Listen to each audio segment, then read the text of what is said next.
Olá, eu sou Cida Pedrosa. Aqui é mais uma edição do Fresta. Esse videocast que pensa poesia, cultura, pensa política. A gente está aqui hoje com um convidado muito mais que especial. Por isso, todas, todos e todes sejam absolutamente bem-vindos e bem-vindas. Aqui junto de mim, Clariana Arocha, escritora, comunicadora, que vai fazer comigo esse programa. Clarinha, você quer apresentar os nossos convidados, o nosso convidado? A gente hoje tá, assim, internacional, maravilhosa. A gente não sabe nem, meu Deus do céu. A gente tá recebendo Mia Couto nesse programa. Então, assim, Mia Couto foi registrado com o nome de Antônio Emílio Leite Couto. Filho de imigrantes portugueses, nasceu na Beira, na região central de Moçambique. Mudou-se para Maputo no final da adolescência, onde mora até hoje. Estudou medicina, tornou-se jornalista, cobriu as guerras e independência do seu país, formou-se biólogo, é professor e consultor de uma empresa sobre impactos ambientais. Começou na literatura pela poesia e escreveu seus primeiros poemas aos 14 anos. Enveredou pela prosa curta e publicou em 1992 Terra Sonâmbula, considerado um dos maiores romances do século XX. Em Moçambique, escreve contos, crônicas e ensaios, tem mais de 30 livros publicados, ganhou inúmeros prêmios, entre eles o Camões, o maior da língua portuguesa. É o escritor moçambicano mais traduzido no mundo, idealizador de uma obra singular, um criador de linguagens e palavras e um enfeitiçador de leitores. Bem-vindo, Mia Couto. Olá, muito obrigado por me convidarem.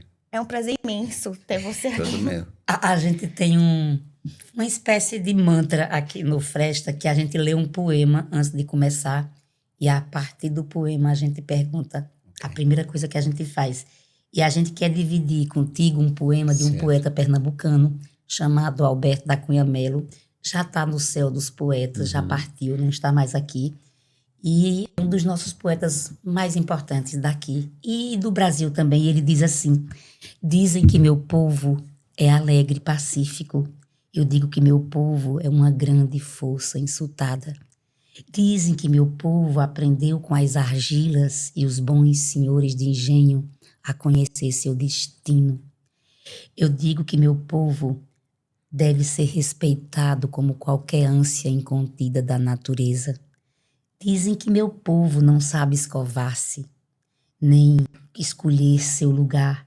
Eu digo que o meu povo é uma grande pedra inflamada, rolando e crescendo do interior para o mar. Pedindo a bênção a Alberto da Cunha Melo. É lindo, né? A gente pede a Mia Couto e pergunta assim: que tempo é esse de desrespeito que o povo ainda vive? Se tu pudesse nos falar sobre isso, tantas lutas pela independência, lutas pela... E que desrespeito é esse? Quanto tempo a gente ainda vai ter mais que lutar para ter esse povo respeitado? Certo. Bom, eu acho que a primeira coisa que eu posso dizer é que a grande batalha não é que o povo seja respeitado só, é que sejamos todos esse povo, não é? Que não haja isso que a gente fala numa espécie de uma terceira pessoa, de alguém que está num outro lugar, não é? Que já implica uma distinção que não me agrada muito. Então, acho que essa é a grande reivindicação, que haja que nós sejamos juntos, todos juntos, esse mesmo povo. E Moçambique fez muito para isso, e não chegou lá. Essa caminhada foi rompida, porque, ao contrário do que aconteceu no Brasil, vocês não tiveram um processo de ruptura colonial. E isso se prolonga até agora, das maneiras várias que a gente conhece, não é? Na questão racial, na questão da estrutura social do Brasil, racial, etc. Em Moçambique fizemos essa ruptura, porque quando foi a independência foi ao mesmo tempo uma revolução socialista. Então, nacionalizou-se tudo que era modo de produção, a terra, as fábricas, etc. E coisa que os sul-africanos não fizeram, os zimbabueanos não fizeram, os quenianos não fizeram, e até agora esse problema de posse da terra não foi superado na África do Sul, e há questões raciais que não estão resolvidas na África do Sul por causa disso, porque a terra também não é só um bem, tem um valor simbólico, não é? Histórico, que é importante entender. No Zimbábue também não foi resolvido, no Quênia mais ou menos. Então, houve ali uma certa violência que praticamos, mas era uma violência praticada contra uma outra violência maior, né? Historicamente, digamos assim, silenciada quase, como se fosse normalizada, né? Como se aquele país naturalmente pertencesse a um outro, né? Isso foi conseguido. Eu acho que a consequência disso é que hoje em Moçambique, do ponto de vista do relacionamento entre raças, entre identidades diferentes, étnicas, etc., eu acho que é o país que está mais confortável consigo mesmo, não é? Olha para si e vê-se bem no seu retrato. Que coisa linda, olha para si Isso e mesmo. vê-se bem. Meu Deus, é verdade. O Brasil sofre tudo isso, não fez reforma agrária, não fez nenhuma das grandes reformas. Não fez, continua colonizado, é exatamente isso, né? Olha, a gente tem aqui várias coisas para pensar. O que é a palavra para você? E por que motivo tu escreve? Bom, essa é a Só pergunta as mais perguntas. difícil. Eu acho que a ideia de que o escritor usa a palavra como ferramenta, não, eu não gosto dessa ideia. Acho que a palavra não é uma coisa, não é uma ferramenta. Acho que a palavra integra uma coisa que é a linguagem, essa sim, linguagem que pode ser expressa de várias maneiras, e que nós depois, de uma certa maneira, separamos e criamos o campo da poesia, o campo da música, o campo da dança, etc. Mas tudo isso é palavra, tudo isso é linguagem, não é? Eu agora tive que fazer uma intervenção em Madrid sobre ópera, e tinha que escolher uma ópera, um libreto que fosse aquele preferido e filosofar sobre isso. Olha, eu não sou da ópera, eu não gosto de ópera, não nasci, quer dizer, também acho que é uma certa violência eurocêntrica pegar um africano e pô-lo a falar sobre ópera. Sim. Também é como pegar um europeu e convidá-lo para o Brasil para falar sobre o maracatu. Ele não tem que saber sobre maracatu. Devia saber, mas não sabe. Bom, então ali eu peguei neste assunto desta maneira. Na maior parte das línguas africanas não há palavra para dizer música. Não existe. Diz música, pega-se nesse empréstimo da língua inglesa ou na língua portuguesa ou francesa. E por que não há? Porque a música não se autonomizou de uma coisa que ela nasceu junto com tudo isso, nasceu junto com a palavra, nasceu junto com a dança. A gente fala com tudo junto, não é? Aquilo que a gente imagina que foi escrito, não é? A Odisseia, os grandes textos clássicos gregos, não é? Eles não estavam escritos, eles eram declamados, e eram cantados, foram feitos para ser cantados, não é? Então essa coisa de que de repente separou-se, seccionou-se coisas que me parece que quando eu escuto esse poema, eu escuto música, esse poema que me disse, e perdi-me completamente no que eu estava a dizer, não sei onde é que eu estou. Por que você escreve? Por que eu escrevo? Também não escrevo para uma coisa, acho que não. E se fosse brasileiro, aqui dizem que se eu fosse brasileiro eu era mineiro, porque eu nunca respondo às perguntas que me fazem. Mas não sei se é o estereótipo, mas que certamente Não, a gente brinca aqui. Sim. Mas eu acho que não há para aqui. Eu não consigo perceber em mim mesmo um motivo, como se fosse uma missão. Eu nunca quis ser escritor. Me aconteceu. Eu acho que estava qualquer coisa destinada pelo facto de eu não saber. Ontem falei sobre isso, eu não saber estar. Eu não sabia estar em lado nenhum. Eu ia para a escola, mas não estava lá. Eu ia para sair da escola, mas continuava em lugar nenhum. Então, falei ontem que a diretora da minha escola dizia numa avaliação que era enviada para a casa dos pais, ela dizia assim: este estudante, este aluno, nunca faltou às aulas, mas também nunca teve presente. Isso é genial. Eu acho que essa maneira de eu perceber que eu precisava de uma história. Eu sou o filho do meio, entre dois irmãos que são completamente diferentes, tinham espírito prático, e eu era muito comparado como aquele que não fazia, que não sabia fazer, que partia, que perdia. Então eu tinha que encontrar um espaço em que eu era existente, eu era olhado, né? E acho que esse foi o espaço da história. No fim do almoço, finalmente diziam: olha, o Mia quer dizer uma coisa para mim. e davam-me esse espaço e eu acho que foi assim, foi acontecendo. Mas é linda essa história. Eu estava lá, mas não estava lá. Eu não sabia estar. Não sabia sabia estar. estar. Não sabia estar. Clarinha, diz aquela historinha que tu pesquisou que a Gualusa disse, que achei tão É interessante. mentira, se é a luz é mentira.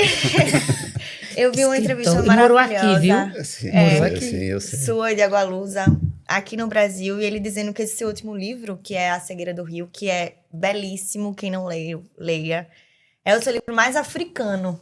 Certo. E ele realmente é uma mistura de linguagens que você traz. Em Moçambique, eu discuti, você falando que tinha mais de 30 línguas, né, que você Sim. fala. Eu queria que tu falasse um pouquinho sobre esse livro, que é teu último romance. Como é que foi? Ele é o livro mais africano que você fez mesmo? Talvez, eu não sei, não sei medir isso, acho que não se mede, mas provavelmente o que eu trouxe para aqui é uma coisa que eu ando à procura há muito tempo, que é como, por exemplo, disse que a África não tinha escrita, não é? E muitas daquelas línguas realmente não tinham esse registro, que para os europeus era a única maneira de se fazer.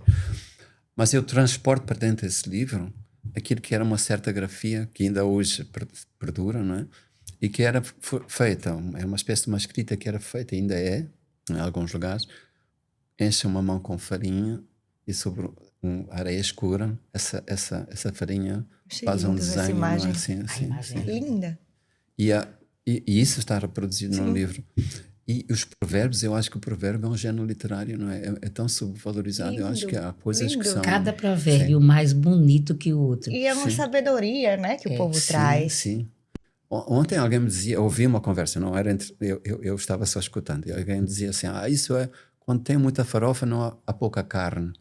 Tá bem? Então, Sim, é um ditado nosso sim, daqui. daqui, É um sim. provérbio daqui. Sim, mas quer dizer, fazer isto com tanta pouca palavra, não é? Com tanto pouco recurso, mas com tanta sabedoria, não? É uma arte. Mas você também cria provérbios no livro, porque você dá fala como provérbios Sim. a vários Não, personagens. pois eu confesso que quando são criados por mim, eu coloco como se fosse do lugar, que esse lugar também é inventado, não é? Mas quando são provérbios que eu fui buscar... Não, eu vi, eu ponho você eu botou ponho a altura, inclusive na eu- língua, sim, da na tradução, língua, sim. Ele cita, inclusive, o Cabral de Melo Neto, num das... Fernando Pessoa. Fernando Pessoa, Sim, isso aí é muito muito interessante, bonito. muito bonito. Na verdade, quando... acho que eu vou dar um spoilerzinho só Sim, pequenininho, tudo tá? bem. Tem uma cena do livro que sempre que eu leio prosa, eu tô lendo, eu leio e vejo. Sim. Eu leio, como você falou, eu não consigo me apartar do ver, do som, da música e tudo. E tem uma cena que única letra que aparece, que é numa garrafa de cachaça, que eu acho isso absolutamente, porque era escrita pela profetisa, Isso. né? Isso é lindo, ou seja, some-se as letras do opressor, pensando metaforicamente, Sim. a palavra do opressor some e fica única, exclusivamente a palavra do oprimido, que isso é de uma imagem Eu faço poética. essa inversão de que como se os africanos fossem, depois dessa espécie de fim do mundo, porque isto passa-se na Primeira Guerra Mundial, como se houvesse essa inversão. Os africanos são os únicos que sabem escrever e que têm que ensinar os europeus a arte da grafia, não é? Então acho que provavelmente porque é que eu regresso a este episódio da Guerra Mundial, da Primeira Guerra? Porque ela aconteceu realmente em Moçambique, no norte de Moçambique. Sim. Morreram centenas de milhares de moçambicanos e não se fala nisso, é uma coisa que está apagada. Mas porque também estamos vivendo uma espécie de ambiente de fim do mundo hoje, não é? E esse ambiente sempre existiu quando houve essa disputa dos grandes poderes imperiais, não é? Que têm que se redistribuir, e é o que está a acontecer agora, não é? Eles não se entendem e a gente pensa que o mundo está a acabar, mas como eu disse ontem lá naquela conversa que tivemos, para os africanos, se disserem este é um fim do mundo, eles perguntam mais um. Já houve tantos, não é? Já houve tantos fim do mundo, é verdade. A gente tinha, assim, pensado em conversar um pouquinho aqui, porque eu cheguei do almoço, esse Clarinha, ele é um grande contador de histórias. Eu estou completamente impressionada. Ele conta histórias incríveis e você fica ali, você ouve. E essa coisa do lugar do griot africano, e no sertão tem muito disso, no Pernambuco tem muito disso.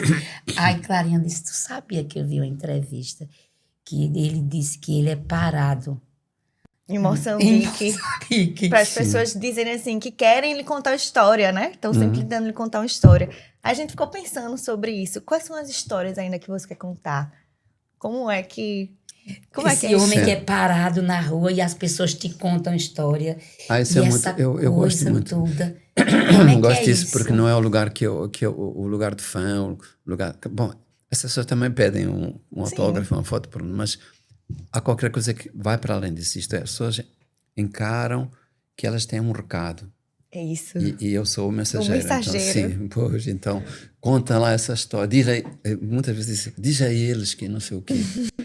Como se eu fosse realmente um elo de transmissão entre essa oralidade e a escrita, no mundo da escrita. Eu lembro-me de um episódio em que nós tínhamos um griot. Agora, eles estão terminando assim. Essa gente que tinha a incumbência divina de contar histórias, não é? Esse mundo está acabando. Está acabando. Diz não. Sim. Bom, ele transforma-se numa outra coisa, mas eu fui muito amigo de um pintor, é o maior pintor de Moçambique, Malangatana, e ele foi convidado para um congresso em Lisboa e ele era um homem muito singelo, então ele era um homem muito forte e ocupava um grande espaço porque ele era carismático também. Então, e a gente ficava num convento isolado, que é para não fugir para a cidade.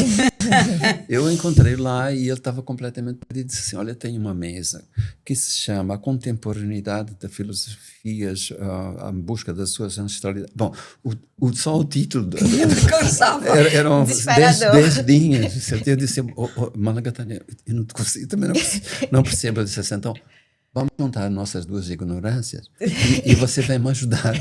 E eu fui com ele, sentei-me na mesa. Então ele tinha já combinado uma performance em que ele era o homem do campo, eu era o homem da cidade, ia visitá-lo e trocávamos histórias. Bom, aquilo foi um show enorme por causa dele, porque eu não, digamos, eu sabia que ele era um griot, então o espaço era completamente dele. E de tal maneira que das outras salas onde estavam a ocorrer outras sessões, saíam as pessoas e ficaram todas ali. E no dia seguinte, eu recebi no café da manhã uma coisa, retificação, sessão de encerramento, com a presença do Presidente da República de Portugal, grupos de canto e dança de Moçambique.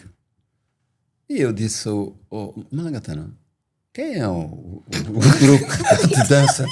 Somos nós dois. E eu não canto nem danço, então disse, não, então é maluco. E ele durante um tempo não falou comigo porque eu traí ele. E então a ideia era esta, assim, como é que tu se escreves, contas essas histórias, como é que tu não cantas? Como é que tu não danças? Né? Como é que é possível separar isso? Para ele, Ai, meu Deus do céu. Ai, que história. E o pior é que ele conta as histórias pra gente e eu me perco no roteiro todinho. Porque eu não paro. É de propósito. Eu não paro de olhar pra ele. Aí eu me esqueço da próxima pergunta e tenho que vir aqui. Gente, ó, a gente falou sobre os contadores de história. Língua, vamos falar sobre Vamos linguagem. falar sobre linguagem. Bora falar sobre linguagem. Eu posso fazer assim. Você é um apaixonado declarado pela linguagem. Sim. E aí, a gente tá falando agora da língua portuguesa, né? Essa língua que carrega ancestralidade, que carrega várias coisas. Quando a gente chega aqui no Brasil, a gente tem uma contribuição enorme dos povos africanos. Lélia Gonzalez fala do português, né? Certo. A gente tem um documentário maravilhoso do acho que é Tia Vata, que é um videoacho também daqui, que traz que no Brasil já tem também várias línguas, 30 línguas. Você vai para Amazonas, tem várias das línguas dos povos originários. Como é que tu vê a língua portuguesa? Para onde é que vai? Só um instante. Um problema muito grande. Os políticos brasileiros, as pessoas que vão falar, dizem assim, com muito orgulho, eu fico muito chateada. Uma das maiores felicidades do Brasil é que nós somos um país de uma língua única. Nossa. Isso é uma burrice. No Brasil, isso é repetido. Sim. Muitas vezes. Muitas vezes. Sim. Até por gente progressista. Sim. É repetido. Sim. E é exatamente o oposto. Nós feito Moçambique e os povos de África, somos múltiplos. Plurais. Sim. Como é que tu tá vivendo a língua? Pra onde é que ela vai? Se vai? Não sei responder. Eu acho que esta língua depende muito de... As línguas elas têm vida própria, não é? Mas obviamente elas têm que, para sobreviverem, eu não gosto da palavra sobreviver, mas para continuarem com a sua vitalidade, é preciso que outras coisas sejam feitas, não é? Na natureza política, etc. E aqui é um problema que entre o Brasil e Portugal há duas agendas diferentes, completamente. Não sei se o Brasil tem uma agenda propriamente dita, não sei. Portugal tem uma agenda declarada que é ser o polo, usar a língua portuguesa como um polo de relação, de mediação entre aquilo que é a África e a Europa. O Brasil, eles sabem que é um filho muito grande, eles tiveram um filho maior que o pai, digamos assim. Se pode falar assim da relação entre o Brasil, mas eu acho que o Brasil não tem essa preocupação. E o Brasil tem um tamanho tão grande, não é? Porque hoje qualquer pessoa que eu encontro como um tradutor na Europa, que vai funcionar como tradutor meu, mesmo que seja um alemão, fala português do Brasil, vamos dizer, não fala português de Portugal. Então, interessante essa informação, eu não sabia. Sim. Ou são brasileiros, que estão espalhados no mundo, não é? Ou dizem que são brasileiros, não sei como aconteceu uma vez na Suécia há muito tempo, estava na moda a lambada, você lembra? Sim, claro. Sim. E eu fui a uma pequena povoação da Suécia e disse, não, tem aqui um brasileiro que fundou uma escola de lambada, um sucesso enorme. Está ficando rico. Claro, né? Claro, brasileiro. Então, vamos levá-lo para você conversar com ele. Quando cheguei, ele não falava quase nada de português, era um italiano. Que se fez passar por um brasileiro. Sim. E lambada é muito específico. Sim, mas na lambada ele virava-se bem. Mas então, isso para dizer que eu acho que a grande preocupação, eu não sei, a língua portuguesa, por exemplo, na Unesco, não é ainda uma língua de trabalho. Não. Isso é uma loucura, né? E eu acho que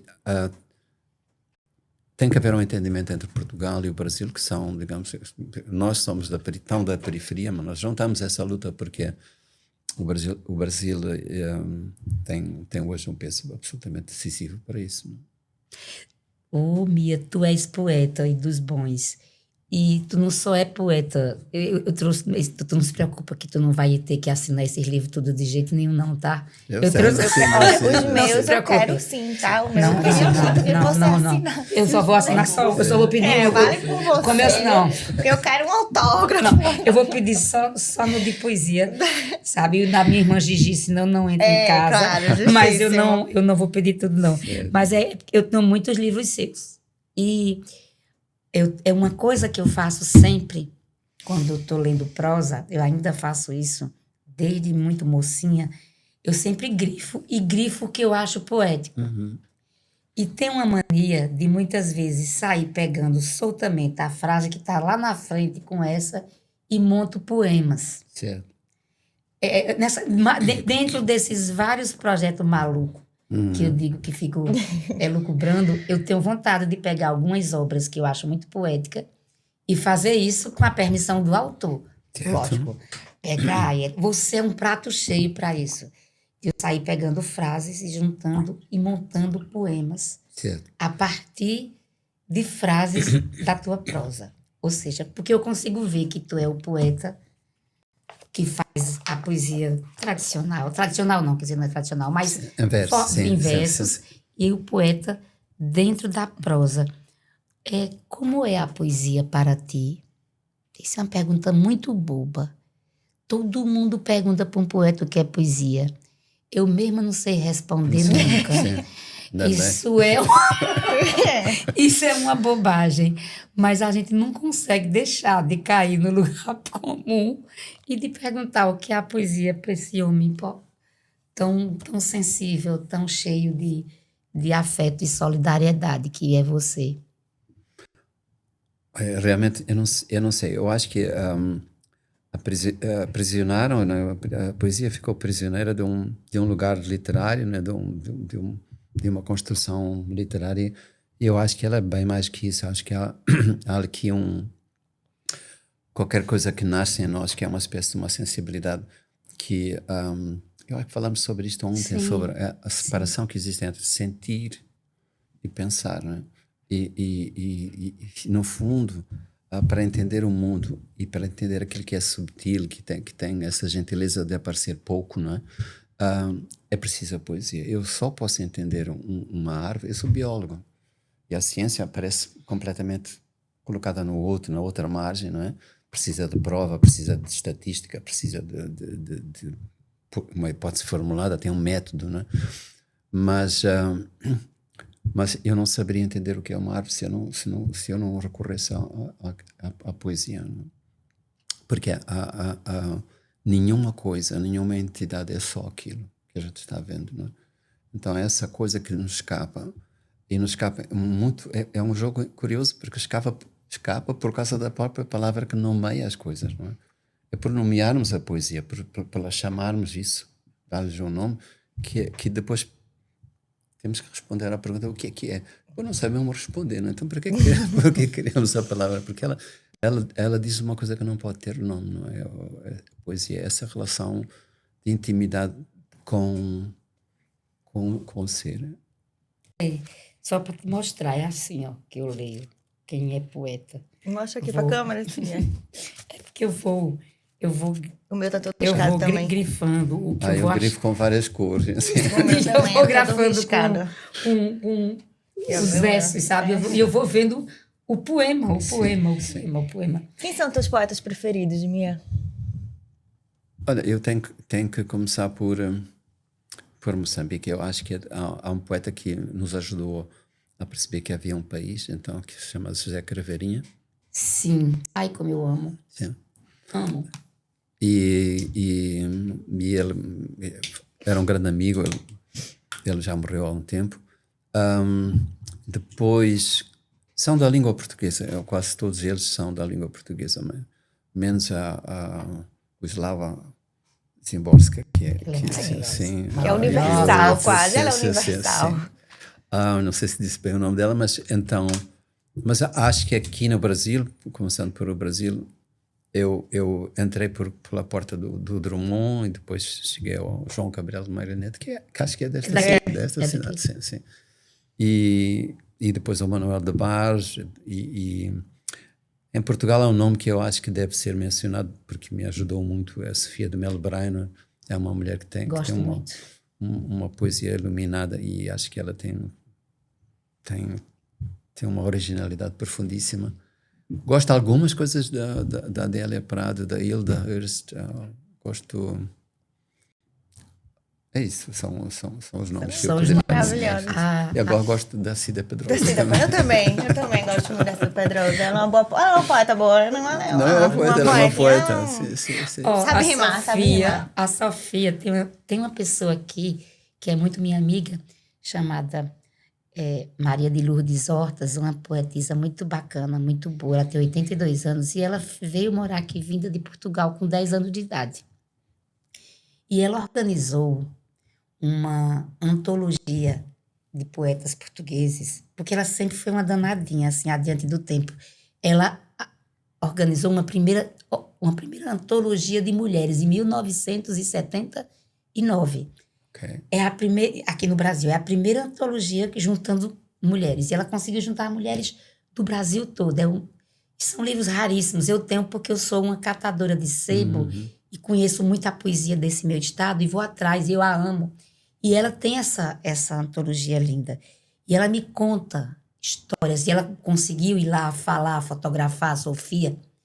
E ela me conta que Sofia, além da grande poeta que era uma figura generosíssima. Sim. Quando eu entrei naquele o Oceanário de Lisboa, que é guiado todo com poemas dela, o tempo inteiro em Lisboa, menino, aquilo eu consegui pensar que a poesia dela era a própria água, sabe?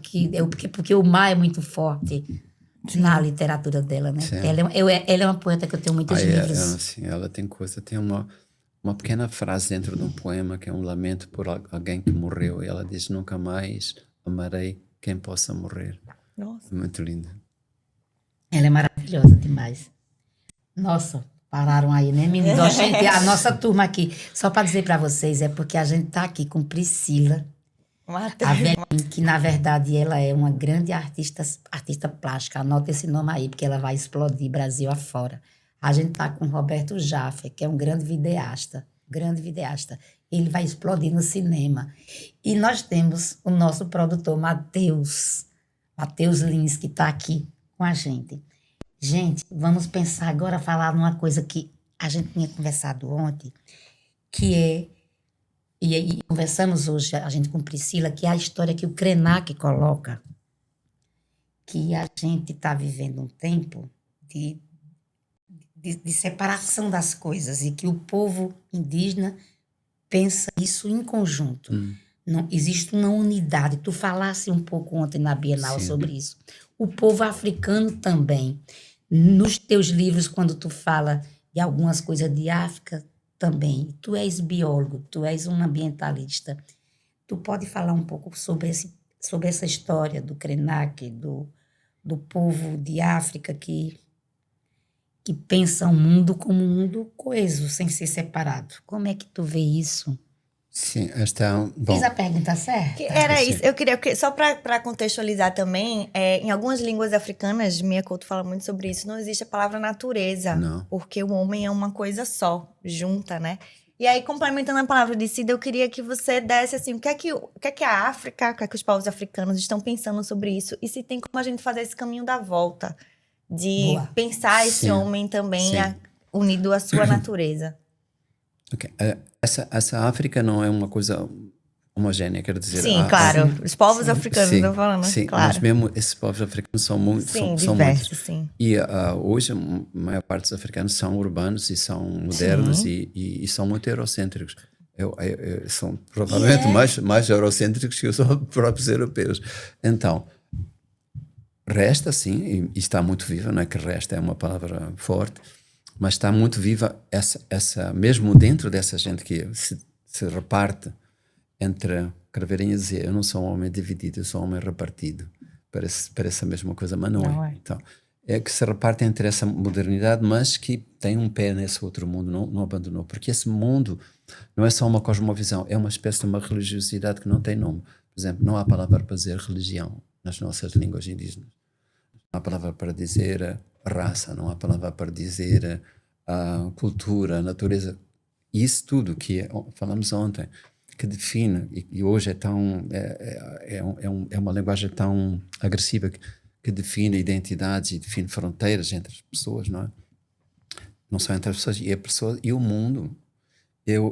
Se eu disser em Moçambique que hoje dormi e fui árvore, a outra pessoa não acha que é uma construção poética ou extraordinária, ou que eu estou a fazer realismo mágico. Não, é capaz de perguntar, e estás cansado? Acordaste bem? Não é nada extraordinário, não é? Então essa migração entre identidades que parecem completamente distintas, não é? É tão forte. Para fazer este livro, eu estive numa região que se chama Niassa, que é num povoado chamado Maua. E ali é uma coisa extraordinária. As pessoas, se perguntar, a primeira resposta é sim, eu sou muçulmano. Mas não, a pergunta não é qual é a tua religião, onde é que tu rezas? E ele responde, de manhã eu rezo na igreja, à tarde eu rezo na mesquita, à noite eu rezo pelos meus antepassados na minha casa. E se tu pensares que há aqui uma arte de hibridizar, não é? De combinar tudo isto, não é. É quando ele está na igreja, ele está inteiramente na igreja. E quando está na mesquita, ele está completamente na mesquita. Então, há ali uma espécie de alguma coisa que um antropólogo do Sri Lanka que estudou isso também diz que é uma mobilidade ontológica. Você pode ser várias coisas ao mesmo tempo. Não tem que escolher. Eu, quando chego lá, sou um branco, mas não há nas línguas de Moçambique não há nenhuma palavra que diga a cor da pele, define. É o estranho. Pode ser um morungo nas línguas do sul. Mas se eu for com meus colegas que são negros, somos chamados da mesma maneira, porque não é quem define essa identidade de ser um outro, não é determinado pela cor da pele. E se eu por acaso falar a língua desse povoado e os meus colegas que são negros não falarem, eu transito imediatamente para um Mulande, quer dizer, eu sou um próprio e eles ficam os outros. Não é? Então, essa mobilidade de identidades, para mim, seria uma grande lição que a África poderia dar a um mundo que carece tanto disso, não é? Que constrói o outro como um culpado, como uma causa de medo. Não é? Que lindo. Que coisa linda. Tu aceita ler um pouquinho pra gente? Mas eu leio tão mal, eu leio muito. Não Eu quer, leio não? o quê? Poema? Poema. Posso. Se você fosse o Bernardo, posso. Sim. Pode. Sim, um pouquinho só. Só poema. Sim. A gente lembrar assim, ó, ficar olhando. Um qualquer? O que você quiser. Se você Sim, escolher, desculpa. Sim, eles é que me escolhem a mim. Então, não tem um que eu sempre pensei porque porque são para o meu pai e minha mãe e como eles permanecem, então não sei. Tenho Fiz de Amor para a Patrícia, mas é muito longo. Leia. Poema de amor. Nós estamos precisando de poema de Mas amor. olha, são 2 páginas e depois eu não Não, posso 2 cortar páginas. o amor da Patrícia para assim. É que este livro é organizado de uma maneira. Porque não é o livro que você tem hábito de também Não. se Este é uma antologia de vários livros e aqui sim, no Brasil sim, eu sei como só para escolher uma coisa. Portanto, eu vou ler o primeiro, assim fica é um pequenininho e diz idades. É o título. No início eu queria um instante, a flor. Depois nem a eternidade me bastava e desejava a vertigem do incêndio partilhado, o fruto. Agora quero apenas aquilo que havia. Vou repetir, agora quero apenas aquilo que havia antes de haver vida, a semente. Isso eu achei belíssimo. É belíssimo.